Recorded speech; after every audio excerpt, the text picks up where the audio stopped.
Railway വികസനത്തിൽ കേരളത്തിന് 3042 കോടി രൂപ വകയിരുത്തിയതായി കേന്ദ്ര റെയിൽവേ മന്ത്രി അശ്വിനി വൈഷ്ണവ്. ഇത് UPA ഭരണകാലത്തേക്കാൾ 8 ഇരട്ടി അധികമാണെന്നും മന്ത്രി പറഞ്ഞു.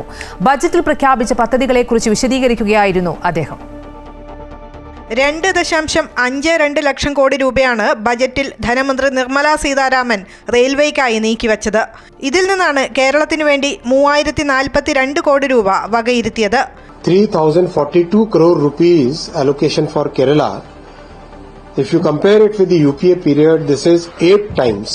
The total investment being done in Kerala is 15,742 crore. Coming 4-5 years, we are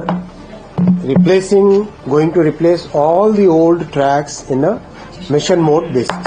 അമൃത് ഭാരത് പദ്ധതിക്ക് കീഴിൽ സംസ്ഥാനത്തെ 35 സ്റ്റേഷനുകൾ വികസിപ്പിക്കും. ഇതിനായി 2,560 കോടി രൂപ നീക്കിവച്ചിട്ടുണ്ട്. നിലമ്പൂർ നഞ്ചൻകോട് പദ്ധതി നടത്തിപ്പിലാണെന്നും മന്ത്രി അറിയിച്ചു. കേരളത്തിലേക്ക് കൂടുതൽ ട്രെയിനുകൾ എത്തിക്കുന്നത് പരിഗണനയിലാണ്. അതേസമയം ശബരി പാതയിൽ ത്രികക്ഷി കരാർ ഒപ്പിടാൻ കേരളത്തോട് ആവശ്യപ്പെട്ടെങ്കിലും സംസ്ഥാന സർക്കാർ ഇതുവരെ പ്രതികരിച്ചിട്ടില്ലെന്ന് മന്ത്രി അറിയിച്ചു.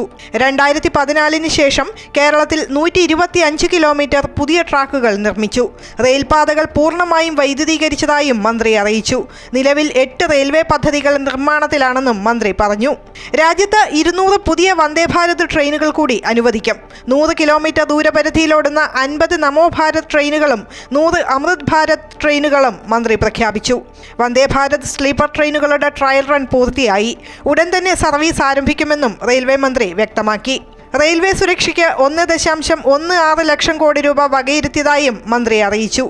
News desk, Amrita TV.